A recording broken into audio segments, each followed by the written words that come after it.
What's going on, guys? Welcome back to the channel, bringing you guys another video this week. Hopefully you guys enjoy these custom little one-off belts that I do. If not, oh well, there's plenty of other videos to watch. I just wanted to do a video on this because it has been actually a couple months now that I've had this finished and just not been able to not been able to get a video. Just not really thought about doing a video on it. But it did pretty well on Instagram as far as pictures and stuff goes. I figured I'd give you guys a full overview as to what the belt looks like. And yeah, so we'll just jump right in. So as for starters, we'll begin over here with the 2x8 snap box. Of course, the black snap box. It's kind of a little thing that I've been doing here recently. Regular big logo tooling there, like the Aztec box. Very poorly done WWE logo, which I'm not very proud of, but I redeemed myself. And then of course the traditional just camouflage tooling all the way around. I wish that I would have beveled these edges a lot further and actually brought this line closer to the edge. But again, these are, kid-sized replicas that I make for my portfolio. So, they're not going anywhere. That's something for me to think about on the next one. Of course, we did the custom Raw and SmackDown blue and red backing here, which can be done on all belts. They can actually be done anyway. I could have done this in like a flag. I could have done this in realistically any which way I wanted to do it. Logos, anything. I mean, that's what's cool about these belts with them being cut out like this.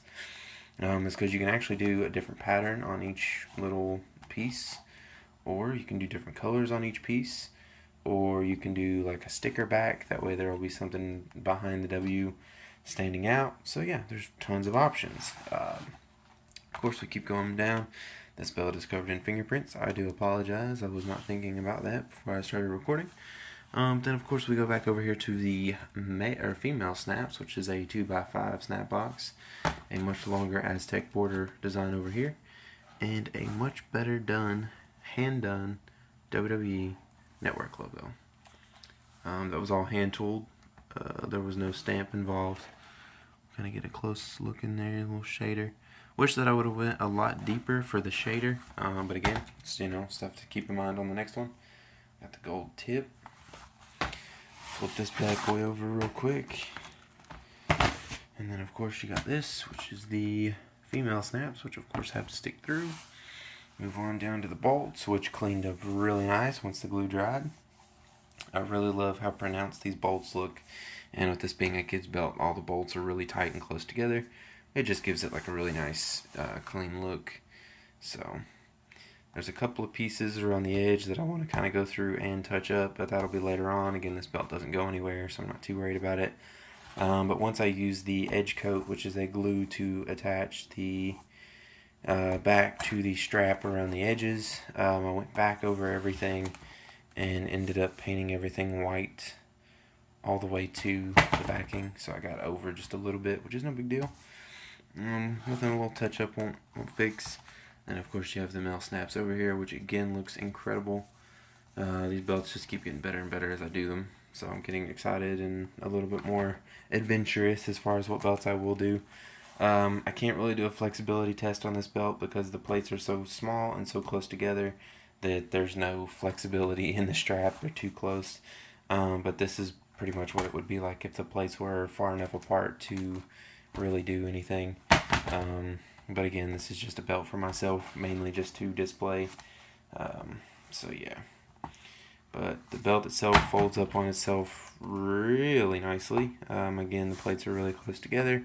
So unless I wanted to sit here and break this thing in for you guys and do the whole thing and flip and flop and fold and crease and everything else, there really wouldn't be a good way to show the flexibility. But this is a TV accurate thickness on the strap, so that is another reason why the plates are so tight together. Because if this would have been like a lower millimeter thickness leather, the flexibility would have been a lot better, but the strap would have broken down a lot quicker. So that's just precaution, because I don't want this thing to be like the World Heavyweight title in 2006, where you can pretty much fold everything up in behind the middle plate, and it's like you just cut it off right here. You guys know what I'm talking about. Edge carried it, Batista carried it, Undertaker carried it. The thing was a mess. And the fact that they let it go 10 years before they switched it over, it's a little insane. But yeah. So there's not really much else I can say. Links to my Etsy store are down in the description below, as well as Instagram and Facebook. But mainly the reason why I said my Etsy description is in, or Etsy link is in the description below once I figure out how to talk, is mainly just because I am doing these full time now.